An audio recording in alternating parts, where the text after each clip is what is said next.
It's been a very big 2 days, I have to say. And we'll be heading back to Washington, D.C. right after this. And I'd like to wish everyone a very good evening. And over the weekend, the United States military and the Israeli Defense Forces continued Operation Epic Fury very successfully. Over the past 9 days, we've carried out some of the most powerful and complex military strikes and maneuvers the world has ever seen.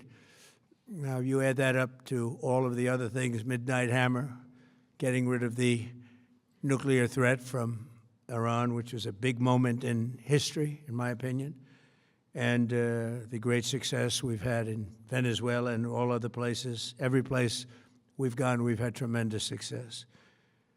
But while we're doing all of these things, we're achieving major strides toward completing our military objective.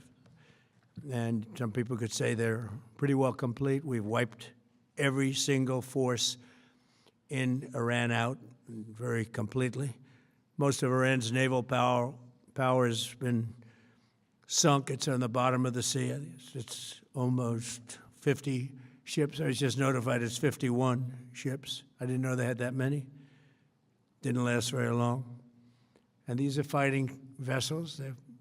They're meant to fight, but they're not meant to fight against us.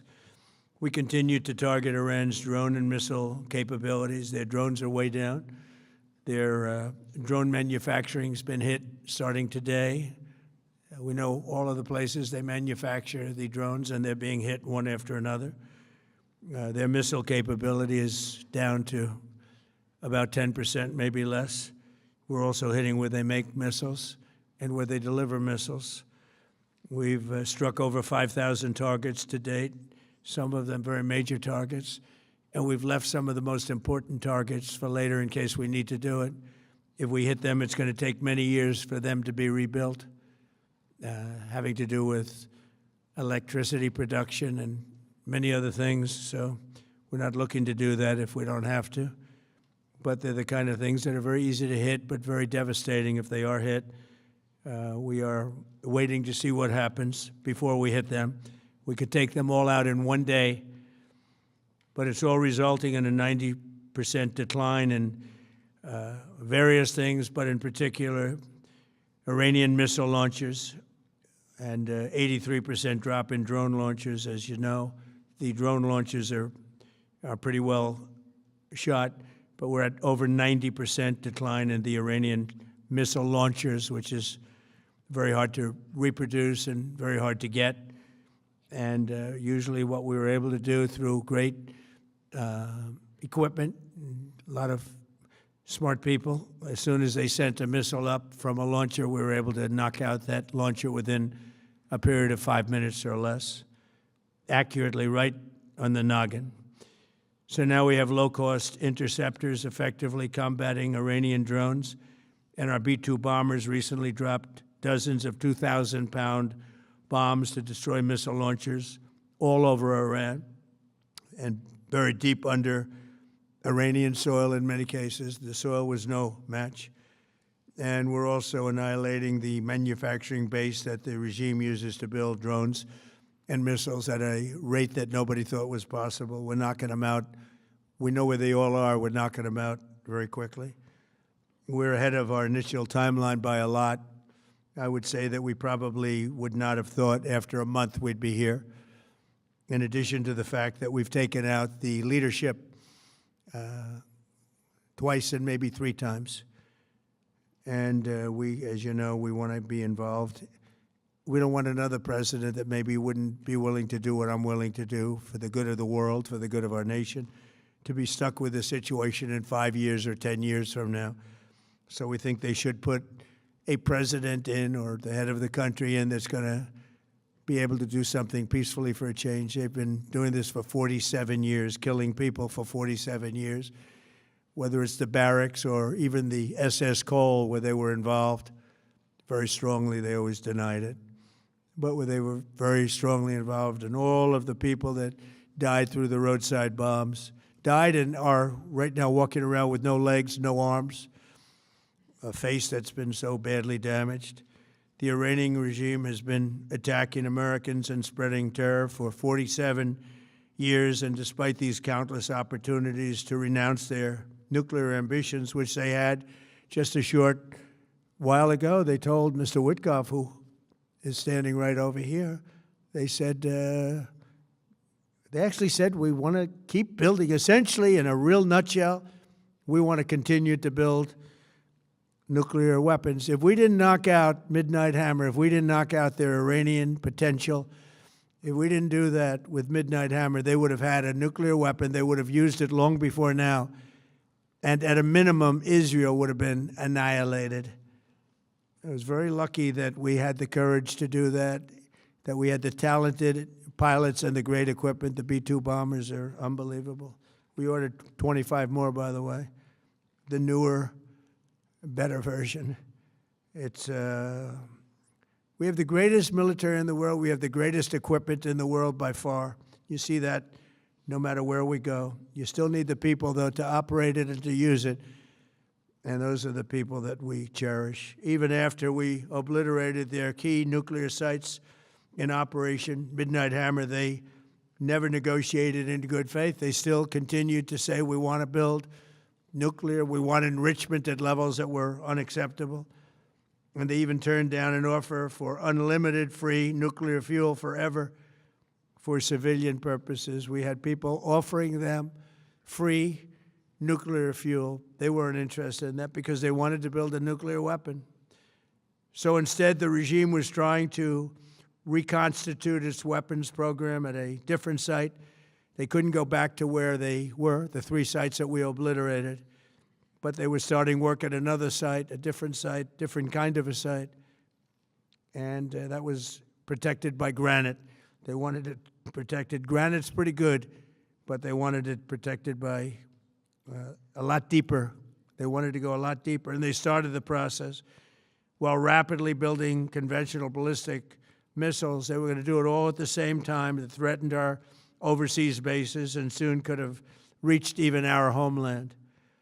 The regime's intention was to use this exponentially growing ballistic missile threat to make it virtually impossible to prevent them from obtaining a nuclear weapon. So as you probably saw, they had a tremendous number of missiles, most of which are now being used or destroyed, and very unsuccessfully used because we have been able, for the most part, to shoot them all down. What incredible technology. The Patriots have been unbelievable, and other things. And the laser technology that we have now is incredible. It's coming out pretty soon. Where literally lasers will do the work of, at a lot less cost, do the work of what the Patriots are doing or what other things are doing. The situation was very quickly approaching the point of no return, and the United States found it intolerable, in my opinion, based on what Steve and Jared and Pete and others were telling me, Marco, so involved, that I thought that they were going to attack us. I thought they would, if we didn't do this at the time we did it, I think they had in mind to attack us. And if you notice, they did something which was very foolish, very stupid, I would say. They attacked their neighbors.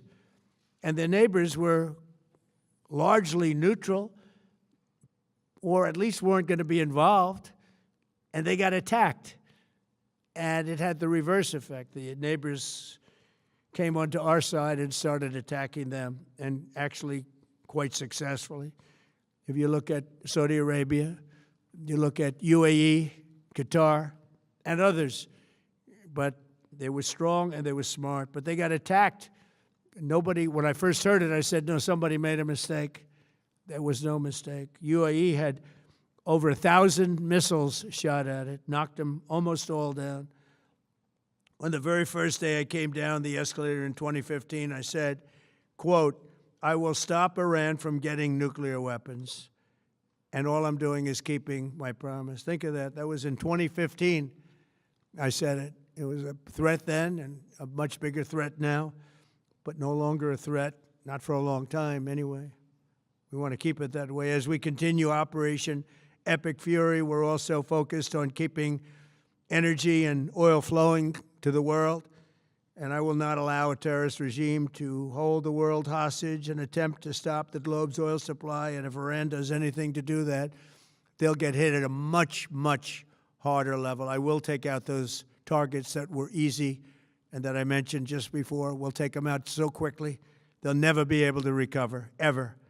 If they want to play that game, they better not play that game. In the long run, oil supplies will be dramatically more secure without the threat of Iranian ships, drones, missiles, nuclear menace, or anything. So the Strait of Hormuz is going to remain safe. We have a lot of Navy ships there. We have the best equipment in the world, inspecting for mines. Again, most of their ships are down at the bottom of the sea, but we will hit them so hard that it will not be possible for them or anybody else helping them to ever recover that section of the world if they do anything. In recent years, the regime and its terror proxies have launched attacks on hundreds of commercial vessels. We're putting an end to all of this threat once and for all, and the result will be lower oil prices, oil and gas prices for American families. We've done that. We've done it. We brought it very low. This was just an excursion into something that had to be done. We're getting very close to finishing that, too. In the meantime, during this brief disruption, the United States is offering political risk insurance to any tankers operating in the Gulf. So we're putting up risk insurance. We'll perhaps go alongside of them for protection. We don't think it'll be necessary if it is. And if they do anything, the price will be incalculable. It will be so great that they will have wished they never did it, because you have to keep the straits flowing. With all of that, it affects other countries much more than it does the United States. It doesn't really affect us. We have so much oil. We have tremendous oil and gas, much more than we need. We have Venezuela now as our new partner, great partner. They've worked out so wonderful. We're working with the administration, the president, and it's a massive source of oil, gas, everything. But we're in a very good position, but very unfair to other parts of the world, like China as an example. I mean, we're doing this for the other parts of the world, including countries like China. They get a lot of their oil through the straits. So we're doing this. We have a very good relationship with President Xi in China. I'm going there in a short period of time, and we're protecting the world from what these lunatics are trying to do, and very successfully, I might add. We're also waiving certain oil-related sanctions to reduce prices. So we have sanctions on some countries. We're going to take those sanctions off till this straightens out. Then who knows, maybe we won't have to put them on. There'll be so much peace. But when the time comes, the U.S. Navy and its partners will escort tankers through the strait if needed. I hope it's not going to be needed, but if it's needed, we'll escort them right through. And we have the greatest mine-sweeping ability. We have the greatest ships, and all of the, we know exactly where they're placed. We'll get them out of there very fast, but we hope we don't have any of that. And again, if they do that, if they play that game, we're going to hit them at a level that they have not seen before. So we're winning very decisively. We're way ahead of schedule. Our military is the greatest in the world, with the greatest equipment and the greatest people in the world. Nobody's ever seen anything like it. Iran's a very powerful country. They were going to take over the Middle East. If we did not hit them, they were going to take over the Middle East. They had thousands and thousands. Since their last hit, they had thousands and thousands of missiles and everything else. Most are now destroyed. But they were going to take over the Middle East. Those weapons were aimed at Middle Eastern countries that had nothing to do with this. They were going to take over the Middle East, and they were going to try and destroy Israel. So we stopped it with good timing, and we're very proud to be involved in this, and it's going to be ended soon. And if it starts up again, they'll be hit even harder. Thank you very much for being here. Go ahead. Any questions? Thank you so much. Go ahead. Do you approve of Iran's new supreme leader? And secondly, can you tell us more about your call with Russian President Vladimir Putin today? Yes. What did you discuss? Yes, I had a very good call with President Putin. We had a lot of people on the line from our side, from his side. We were talking about Ukraine, which is just a never-ending fight. And look, there's tremendous hatred between President Putin and President Zelensky. They can't seem to get it together. But I think it was a positive call on that subject. And we obviously talked then about the Middle East. And he wants to be helpful. I said, you could be more helpful by getting the Ukraine-Russia war over with. That would be more helpful. But we had a very good talk, and he wants to be very constructive. Yeah, please. Yeah, please. Thank you, Mr. President. On Iran, you called it an excursion. You said it would be over soon. Are you thinking this week it will be over? No, Are you talking but soon. about days? I think soon. Okay, and with respect Very to... soon. Look, everything they have is gone, including their leadership. In fact, there are two levels of leadership, and even actually, as it turns out, more than that. But two levels of leadership are gone. Most people have never even heard about the leaders that they're talking about. So it's obviously been very, very powerful, very effective. With respect to Cuba, you said that Cuba wants to make a deal. Yes. What would the United States get in return for that, and why should Americans trust Marco Rubio to negotiate it? Well, Marco Rubio is doing a great job. I think he's going to go down as the greatest Secretary of State in history. Look at what we've done as a presidency. Look at what we've done as an administration. They trust Marco, and so do the American people trust. He's been successful no matter where he's been. He also speaks the language, which is always nice and always helpful. But he's dealing, and it may be a friendly takeover. It may not be a friendly takeover. It wouldn't matter because they're down to, as they say, fumes. They have no energy. They have no money. They're in deep trouble on a humanitarian basis. And we don't want to see that, but they were very, very bad to a lot of people, as you know, and a lot of people living on the Cuban-American vote, which I got at record levels. Very important. Those people are very important to me. I know what they went through. They went through hell. Some of them have gone on to be some of the most successful people in the country. Cuban-American business people, some of them are like the most successful in the country. And a lot of them are friends of mine because I've been fighting this battle with them for a long time. The Castro regime was brutal, but they lived off Venezuela. Now they don't live off Venezuela. Sends them no energy, no fuel, no oil, no money, no nothing. They lived without Venezuela. They couldn't have made it. And we cut them off from everything else. So, yeah, they're going to make either a deal or we'll do it just as easy anyway. Yeah. Please, go ahead. There's footage that shows that an American missile strike and a Tomahawk missile likely destroyed that Iranian girls' school. So will the U.S. accept any responsibility Well, I for haven't that strike? seen it, and I will say that the Tomahawk, which is one of the most powerful weapons around, is used by, is sold and used by other countries, you know that. And whether it's Iran, who also has some Tomahawks, I wish they had more, but whether it's Iran or somebody else, the fact that a Tomahawk is very generic, it's sold to other countries, but that's being investigated right now. Yeah, please. Thank you. Mr. President, you've said the war is, quote, very complete, but your defense secretary says this is just the beginning. So which is it, and how long should Americans be prepared Well, I think for you could this war say to it last both. for? It's the beginning of building a new country, but they have no Navy, they have no Air Force, they have no anti-aircraft equipment. It's all been blown up. They have no radar, they have no telecommunications, and they have no leadership. It's all gone. So, you could look at that statement. We could call it a tremendous success right now as we leave here. I could call it, or we could go further, and we're going to go further. But the big risk on that war has been over for 3 days. We wiped them out in the first 2 days. When you think about it, it's incredible. We wiped out a big Navy, very powerful Navy.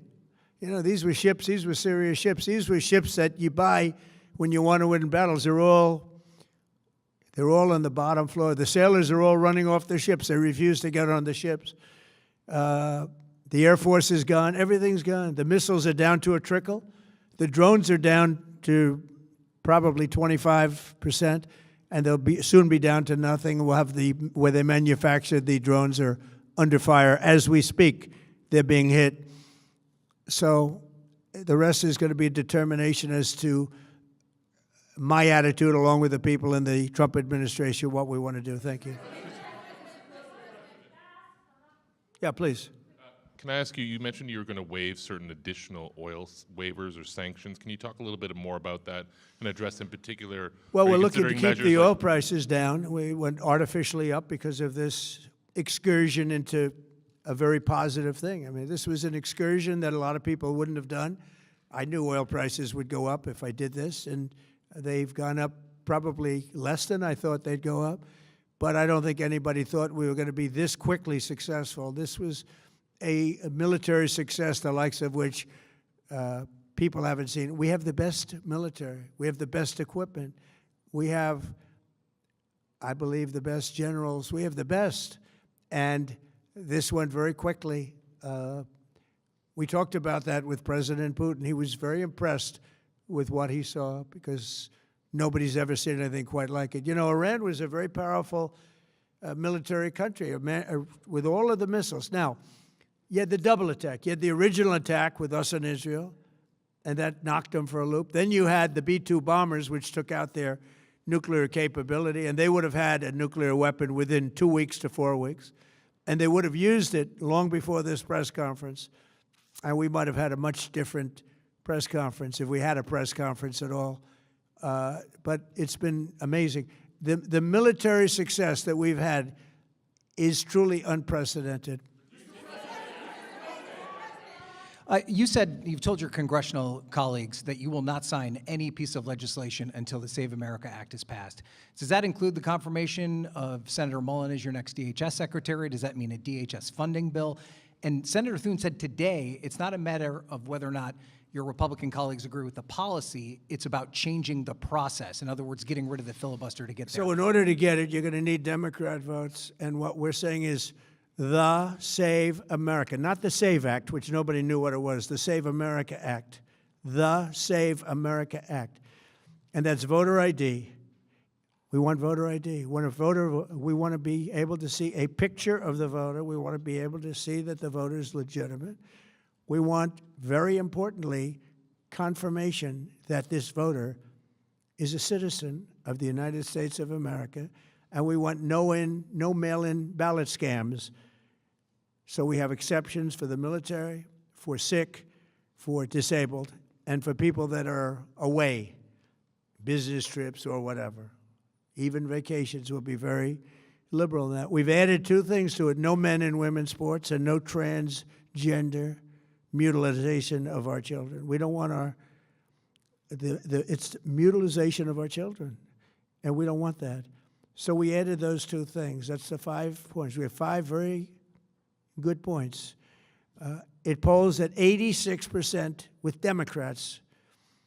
Think of that. The overall vote is 86%. With Republicans, it's 98%. And the only one opposed to it is a Democrat leadership because they cheat. They want to cheat. So we added those 2 points. We're going for the gold, and we're going to have to fight like hell. Now, certain things will happen. Certain things will take place. I'm here to do a great job for the country. But we don't have a country, if we're going to have elections that are so corrupt and so dishonest like we've witnessed over the last period of time.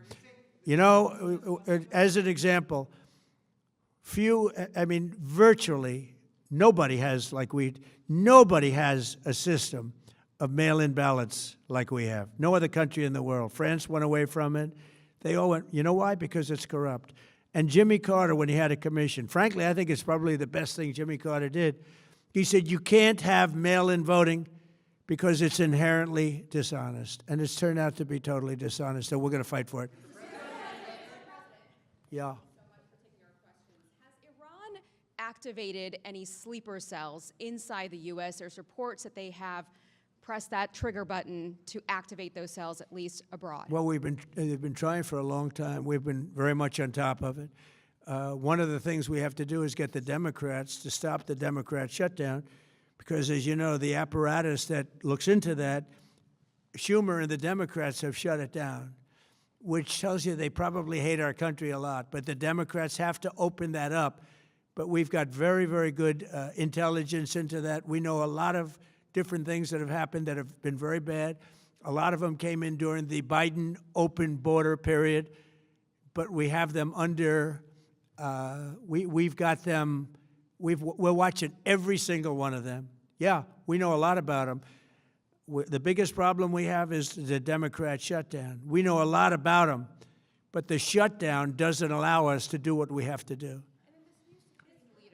Do you have to take him out? Does he have a target on his back? You mean the new supreme leader?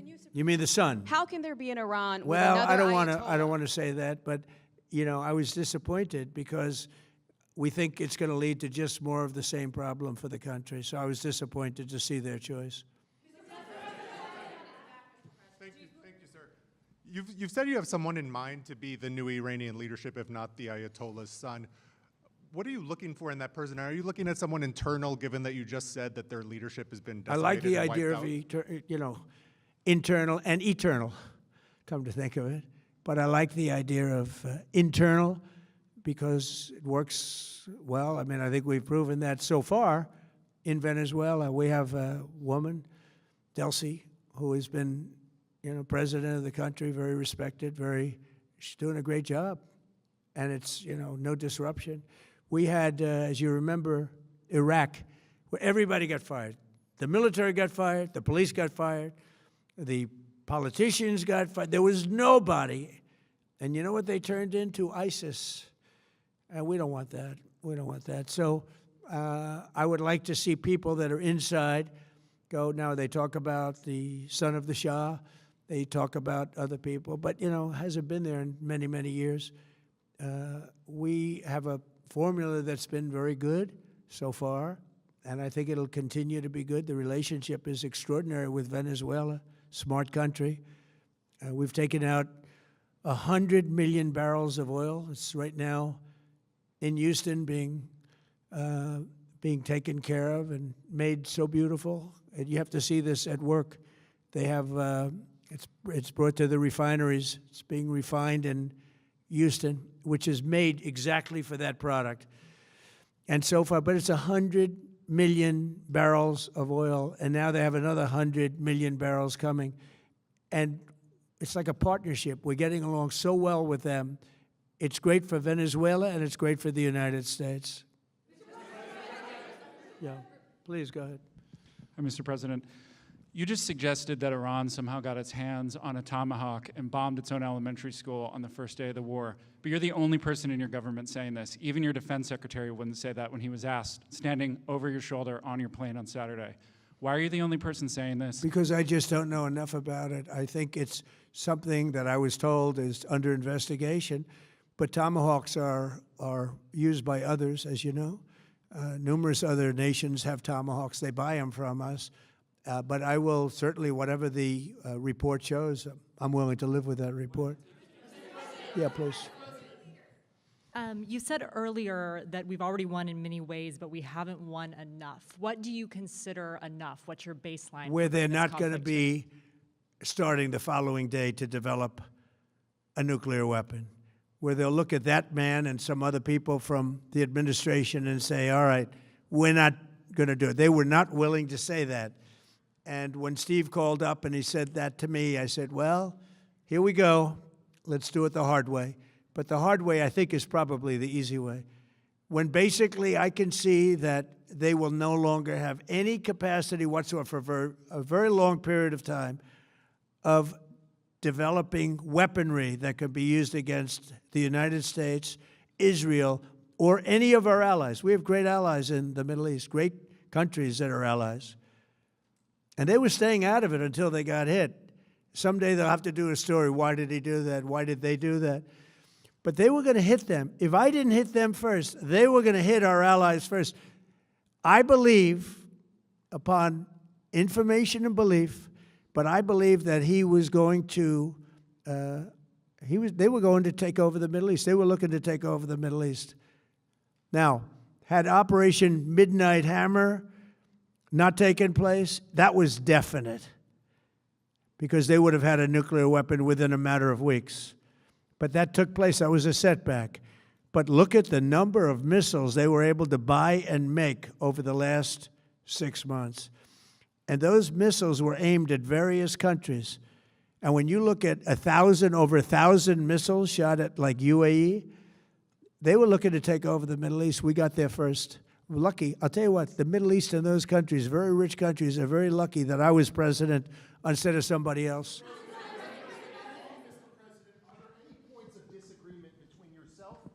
Vice President when it comes to U.S. action in Iran? I don't think so, no. No, we get along very well on this. He was, I would say, philosophically a little bit different than me. I think he was maybe less enthusiastic about going, but he was quite enthusiastic. But I felt it was something we had to do. I didn't feel we had a choice. If we didn't do it, they would have done it to us. I felt, based on the negotiations that were being had by Steve Witkoff and Jared Kushner and Marco and Pete, and everybody was involved, I felt that they were looking to tap us along before they hit, and I thought they were going to hit. And if they hit us first, that would have been a very bad thing. In the back, please, in the back.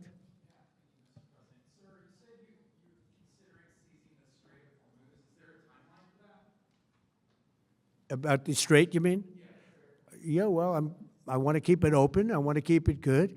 You know, it doesn't pertain to us so much as it does to China. We're really helping China here and other countries because they get a lot of their energy from the Straits. But, hey, look, we have a good relationship with China. It's my honor to do it. Yeah. You have called him an unacceptable choice. So does he have a target on his back? And how can you say I don't want to say whether or not he does, because that would be inappropriate. But, hey, look, I had a target on my back because, as you people wrote pretty well, they caught the assassin that was after me. So we just got them first. But they caught the assassin. They have him now in custody that was after me. So, you know, but people don't like to mention that, but they did catch him. And I'd like to congratulate our military, Secret Service, FBI, all of the people that worked on that, but they did. Yeah, please.